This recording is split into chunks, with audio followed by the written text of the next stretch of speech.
kita harus mengalami kenyataan yang permanen. Katakan, kenyataan yang permanen harus saya alami. Situasi kondisi seperti apapun.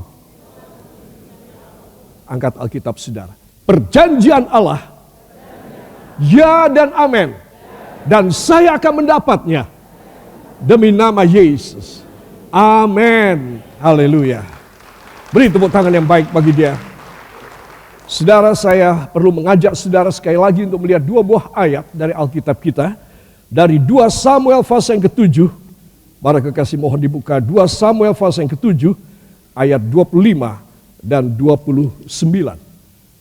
Saya harap supaya saudara membaca dengan suara yang nyaring. Dan saya yakinkan saudara di rumah juga dan kapan saja saudara meretrieve khotbah saya ini dari YouTube. Saudara membaca dengan suara. Membaca dengan suara. Itu satu syarat, ya saudara. Maka saudara akan mendapatkan khasiat daripada apa yang saudara baca. Ya saudara, luar biasa hal itu. Saudara mendapat satu berita, entah dari atasan saudara, ataupun dari seseorang yang mengasihi saudara. Surat tersebut ataupun dari WhatsApp, ataupun dari email. Saudara, kalau saudara membaca, wah ini lain dari yang lain nih. Tidak biasanya dia bilang begini. Saudara akan mencoba mengejanya, melafalkannya. Kiranya engkau sekarang berkenan memberkati keluarga hambamu ini. Wow, wow banget. Saudara tidak membaca dalam hati. Ya, saudara, itu tidak. Saudara akan sangat ekspresif. Itu sebab saya ingin saudara membaca dua buah ayat ini. Dari 2 Samuel pasal yang ke-7 ayat 25 dan 29. 1, 2. Dan sekarang, ya Tuhan Allah, tepatilah untuk selama-lamanya janji yang kau ucapkan mengenai hambamu ini dan mengenai keluarganya. Dan lakukanlah seperti yang kau janjikan itu. 29. Kiranya engkau sekarang berkenan memberkati keluarga hambamu ini, supaya tetap ada di hadapanmu untuk selama-lamanya. Sebab ya Tuhan Allah, engkau sendirilah yang berfirman, dan oleh karena berkat-Mu, keluarga hambamu ini diberkati untuk selama-lamanya. Amin. Katakan luar biasa. Beri tepuk tangan yang baik bagi dia. Haleluya. Saudara, dalam ayat 25 sekali lagi saya jelaskan. Dan sekarang ya Tuhan Allah, tepatilah untuk selama-lamanya perjanjian yang telah kau katakan, yang telah kau berikan kepada hambamu dan isi rumah tangga hamba. Saudara, seorang raja yang meminta Tuhan untuk menggenapi janjinya. Apa sebab? Karena dia merasa kurang. Menjadi raja itu kurang. Harus ada berkat dari Tuhan. Maka Tuhan baru memberkati aku luar biasa, bangsa dan negaraku luar biasa. Aku harus meminta Tuhan memberkati di atas kepalaku. Saya memberitahu kepada saudara, tidak ada satu keberhasilan dari seorang, bahkan raja sekalipun, kalau bukan dia tidak diberkati oleh Tuhan, dia tidak bisa berhasil. Saudara. Dan Daud mengerti dengan persis akan hal ini.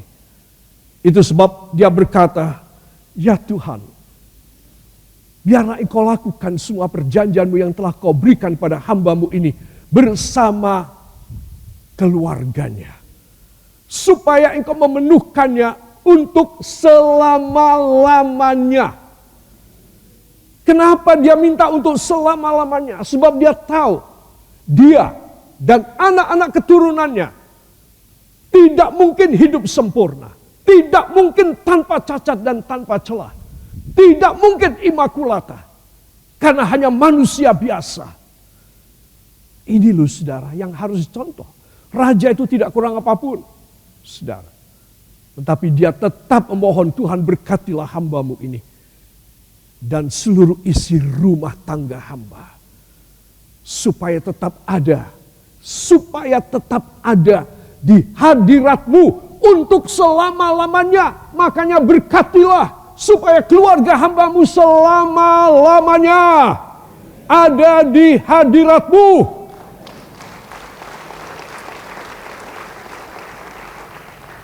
Wow. Dan inilah yang saya dan saudara akan pelajari pada bagian yang keempat. Saudara, saya memetik satu terjemahan dari New English Translation. Disebutkan, so now, O Lord God, make this promise you have made about your servant and his family a permanent reality. Do as you promised. Do as you promised. Lakukan seperti yang kau telah janjikan. Wow. Kalau saya dan saudara rakyat jelata, kita tidak meminta ayat ini terjadi pada saudara, memang saudara kebangetan sekali, sombongnya. Itu sebab kita semua harus memohon kepadanya, Tuhan, supaya hamba ini punya kerendahan hati dan kesadaran. Katakan, kerendahan hati dan kesadaran. Supaya saya nyadar, tanpa kenyataan yang permanen, permanent reality, saya tidak mungkin berjaya. Bahkan tidak mungkin bertahan. Saya akan kandas. Para kekasih, ini loh, seorang yang hebat kan? Luar biasa. Saudara, Pangeran Charles III saat kemarin dinobatkan umur sekitar 75 tahun. Saudara, beliau sudah menanti 70 tahun harusnya. Saudara, tetapi harus ditunda 73 tahun. Supaya bisa mewarisi tahta kerajaan. Saudara, kalau saudara melihat semuanya serba gemerlap karena memang negara ini, kerajaan ini dari sejak zaman dahulu sudah diberkati oleh Tuhan. Saudara bisa bayangkan, di mana-mana emas yang tebal dan benar-benar emas. Saudara, kita punya emas gini, sudah bangga sekali. Saben minggu dipakai. Betul? Ya. Saudara, ibu dan bapak maafkan saya, ada yang pakai emas setengah ons, leher. Dan jalannya gini. Tidak ada, ya. Para kekasih, semuanya dilapis dengan emas. Raja yang kaya, tetapi dia mempublikasikan seluruh dunia. Puluhan stasiun televisi besar yang mendapatkan hak siar, hanya yang terbesar di dunia saja. Dan semua harus bayar sama dia. Begitu detail, semua prosesi daripada upacara penobatan yang Kristiani. Saya ingin supaya saudara nyadar, saudara, bahwa kalau saudara dan saya tidak berdasarkan kepada firman Allah di dalam, katakan di dalam, dengan segenap kerendahan hati saya dan iman saya, saudara, orang percaya kepada firman harus dalam kerendahan hati. Banyak orang Kristen percaya pada firman, tapi sombong. Belum apa-apa sudah sombong. Saudara, kalau orang Kristen macam begini, jangan ngimpi kau bisa dipercaya lebih banyak. Tidak akan. Itu sebab kerendahan hati adalah satu unsur yang membuat Tuhan jatuh hati kepada saudara, kepada saudara, kepada saudara, kepada saya. Tapi tanpa kerendahan hati, saya dan Anda tidak bisa dipermuliakan. Itu sebab saya ingin mengajak semua saudara, supaya saudara menghargai firman, menghargai perjamuan kudus, menghargai pengurapan minyak. Supaya apa? Supaya semua perjanjian Allah, katakan supaya semua perjanjian Allah berkenan bisa terjadi tangan saudara pada saya. Demi nama Yesus, saya akan meraihnya. Demi nama Yesus, saya akan menikmatinya sebelum saya meninggal. Dalam nama Yesus. Amin. Saudara, itu sebab saya memetik kata permanent reality. Saudara, do as you promised. Lakukan permanent reality ini pada hamba-Mu ini seperti yang Kau sudah janji. Saudara, saya ingin supaya semua saudara tahu bahwa hanya Tuhan yang bisa menjawab saudara dalam segala perkara. Dan Dia hanya memberi kepada barang siapa yang Dia jatuh hati. Saya bisa berkhotbah di sini. Kalau Dia tidak jatuh hati sama saya, percuma. Percuma. Saya hanya omong kosong aja. Saya hanya melakukan tugas saya yang rutin. Tapi kalau Dia jatuh hati kepada saya, Dia jatuh hati kepada saudara, maka bahkan saudara tidak minta pun, Bapa akan memberi kepada saudara. Semua katakan, apalagi bila saya memohon kepadanya. Ayo tangan saudara, apalagi bila saya memohon kepadanya, pasti Dia memberi kepada saya yang sesuai, yang seperti kehendak hatinya. Amin. Luar biasa. Kenyataan yang permanen adalah berkat nyata yang tetap selalu ada. Jadi permanent reality adalah berkat permanen. A permanent blessing that always be with you whenever, whatever, however you are at such kind of moment or time of all the problems, obstacles, and any handicaps in your life. Dia akan selalu ada. Itu namanya permanen. Berarti apapun yang terjadi di sekitar saudara, Dia akan tetap memberkati saudara. Dan Dia akan selalu menyatakan, anakku, ini aku. Aku ada bersama dengan kamu. Itu permanent reality. Saudara. Saya dan saudara harus 100% percaya kepadanya. Apalagi, katakan apalagi. Saya tidak tahu kapan mati. Sebelum saya mati, saya harus mengalami, menikmati permanent reality. Yang setuju beri tepuk tangan bagi dia. Haleluya. Para kekasih, dan saya harap supaya saudara faham akan hal ini.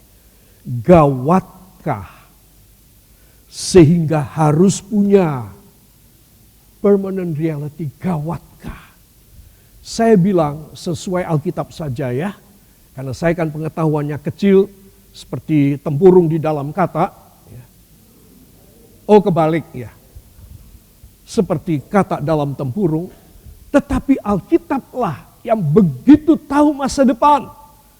Roh Kudus yang tahu mengatakan, anakku ini gawat, masalahnya gawat. Karena keadaannya gawat, maka kau harus punya reserve, cadangan. Kau harus mempunyai supporter, kau harus punya defender. Oh ya, saya ingat. Disebutkan berkali-kali dalam penobatan kemarin yang secara ibadah Kristen, ya, Protestan Kristen, disebutkan bahwa raja ketika dia bersumpah, dia mengatakan demikian.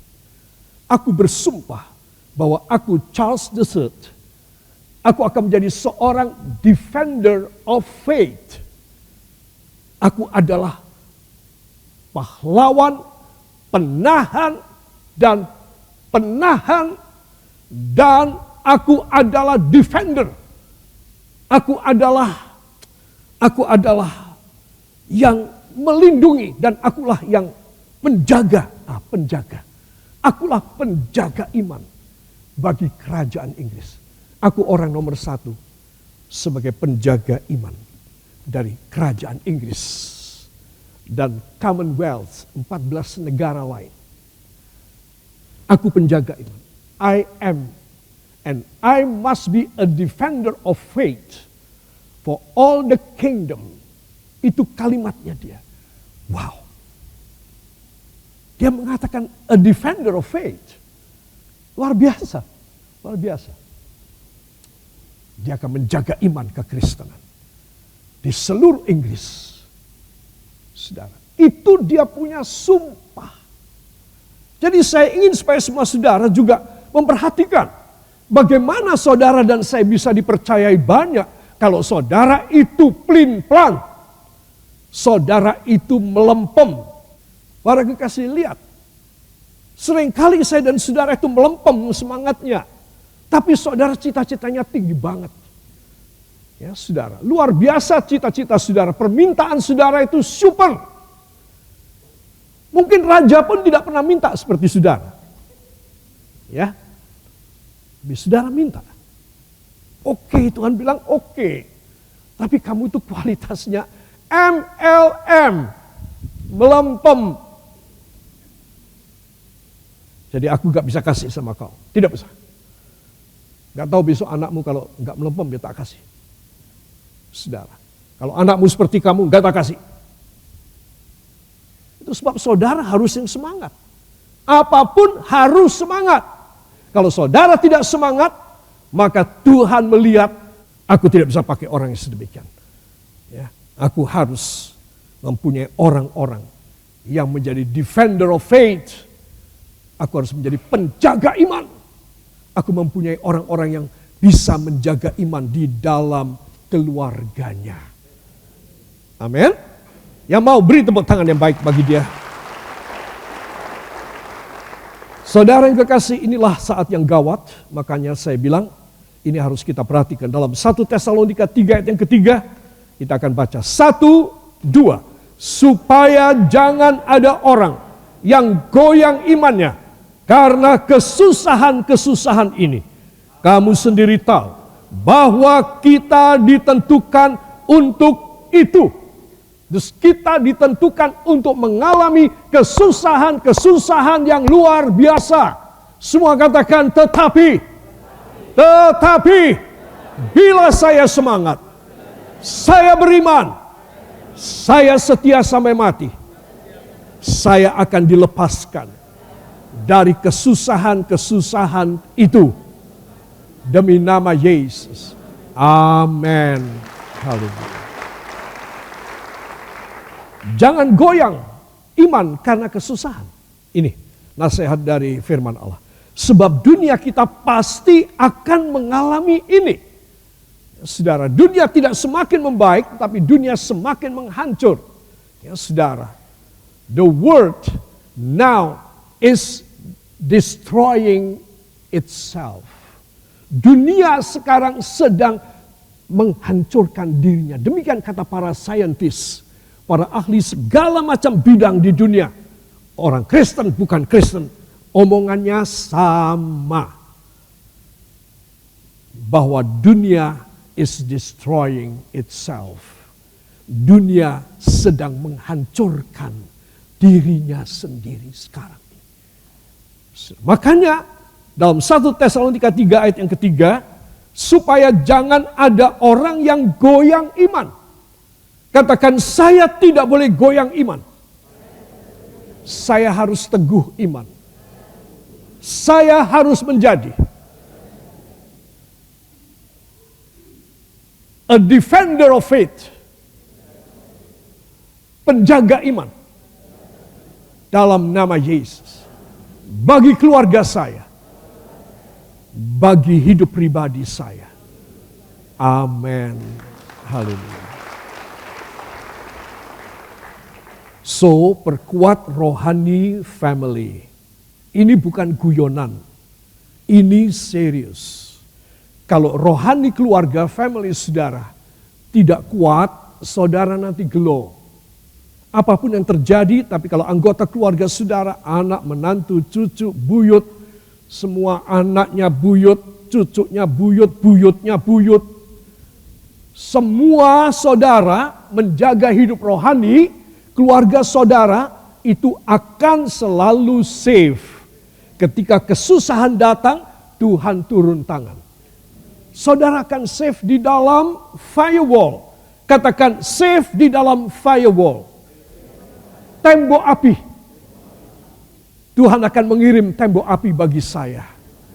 Ketika kesusahan datang. Yang percaya beri tepuk tangan yang meriah. Saudara, saya kasih warna beda goyang iman. Apa sih? Memangnya ada tentang goyang iman dalam keluarga. Mari kita akan membuka Matius pasal yang ke-10 ayat 21. Injil Matius pasal yang ke-10 ayat 21. 1, 2. Orang akan menyerahkan saudaranya apa? Untuk dibunuh. Demikian juga seorang ayah akan anaknya. Dan anak-anak akan memberontak terhadap orang tuanya. Dan akan kita nggak tega ya bacanya ya. Iya. Keadaan yang sangat chaos, keadaan yang sangat horor, keadaan yang sangat keji. Perasaan anak dengan orang tua, dengan sesama saudara, suami dan istri sudah hilang. Tidak ada lagi. Saudara, yang ada apa? Kamu bikin repot hidupku. Bunuh, tembak. Ini yang akan terjadi. Ini adalah firman Tuhan Yesus. Ya, saudara. Bila saudara mempunyai Alkitab yang ada firman Yesus ditulis dengan tinta merah, saudara, maka ini merah. Ya, disebutkan orang akan menyerahkan saudaranya untuk dibunuh. Demikian juga seorang ayah membunuh anaknya. Dan anak-anak akan memberontak terhadap orang tuanya dan akan membunuh mereka. Akan terjadi, saudara. Itu akan membuat keluarga goyang dan berantakan. Sekarang cuma ada pemberontakan ataupun tidak suka dan sering mendebat orang tua dan anak dan orang tua yang tidak adil dan tidak mengasihi anaknya. Suami dan istri tidak lagi mengasihi, bahkan saling membenci, bukan hanya cemburu tapi ingin membunuh. Saudara yang kekasih, saya kasih tahu. Inilah yang bakal terjadi. Kesusahan-kesusahan yang akan terjadi. Makanya saya bilang bukan guyonan. Kalau saya menganjurkan semua keluarga rohani. Karena tidak ada yang bisa menahan kesusahan tersebut. Karena saking susahnya. Sampai ayah membunuh anak, anak membunuh orang tua. Membunuh saudaranya. Ini akan terjadi karena ini firman Tuhan Yesus Kristus. Itu sebab kegoncangan iman terjadi. Kamu orang Kristen kayak begini. Kamu katanya pengikut Kristus. Kamu katanya pendeta. Kamu katanya pelayan sidang. Kamu katanya ini itu segala macam. Penginjil. Dosen teologi. Semuanya palsu. Iya. Palsu. Karena tidak ada kasih. Saudara. Makanya saya bilang kita harus menjadi a defender of faith. Kita harus menjadi seorang yang menjadi pembela iman. Saudara. Supaya keluarga tidak goyang iman. Harus rohani. Jangan biarkan anak-anak saudara tidak rohani.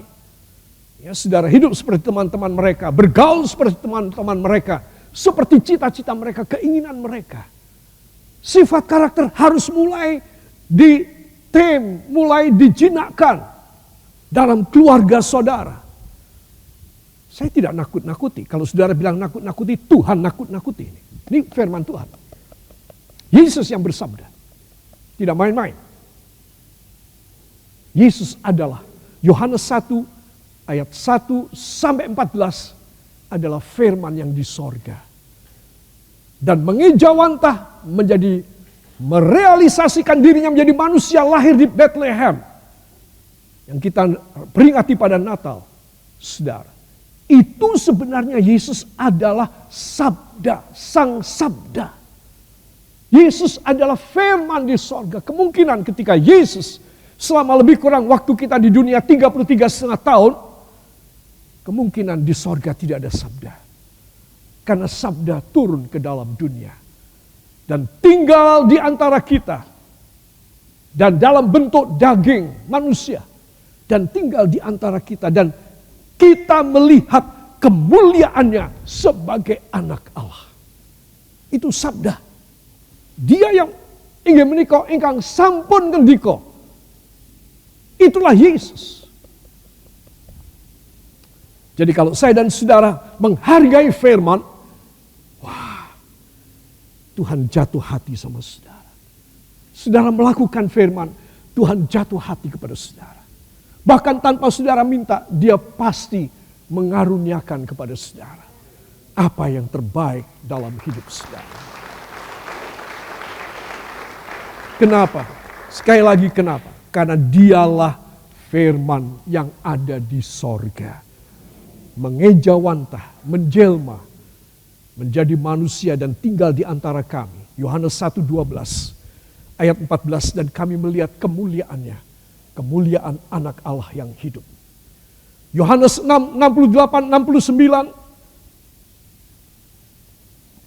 Yesus berkata kepada Simon Petrus, ketika Simon Petrus mengatakan, Tuhan, kalau kami harus pergi, kepada siapa? Hanya Engkau yang mempunyai firman yang kudus dan yang hidup dan berkuasa, hanya Engkau. Kami mau disuruh pergi kepada siapa? Tidak ada yang punya firman, cuma Engkau yang punya firman. Itu sebab Yesus mengatakan, barang siapa percaya kepada firman-Ku, maka dia akan diselamatkan pada akhir zaman. Dan saudara yang percaya kepada firman, saudara akan menerima kehidupan yang kekal. Setelah melewati semua kesusahan yang sebenarnya saudara tidak melewati, tetapi saudara diangkat dengan tangan Allah. Umpamanya di sini kesusahan, api pencobaan, api kesusahan yang dahsyat dan luar biasa panas, saudara, engkau akan diangkat oleh Tuhan. Kau tidak ada yang gosong, tidak ada yang menjadi krul rambutmu, tidak ada. Karena kepanasan, tidak. Itu sebab para kekasih, saya percaya Tuhan telah berbicara dalam hati saudara. Dan saya yakin kuasa kemuliaan dari Tuhan akan membuat saudara tersadarkan. Aku tidak bisa selamat di akhir zaman kalau aku tidak mempunyai firman.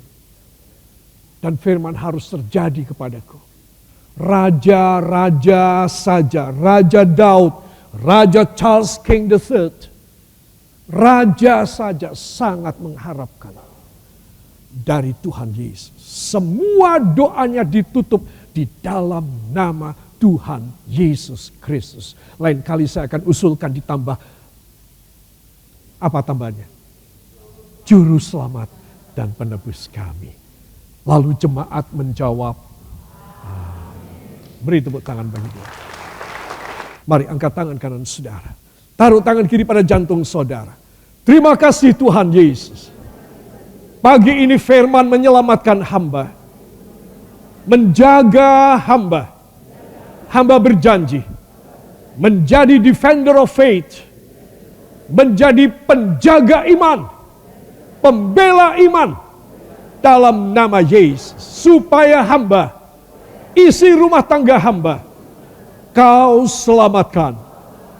Karena kesusahan-kesusahan yang bakal terjadi di seluruh dunia dalam nama Yesus. Amin.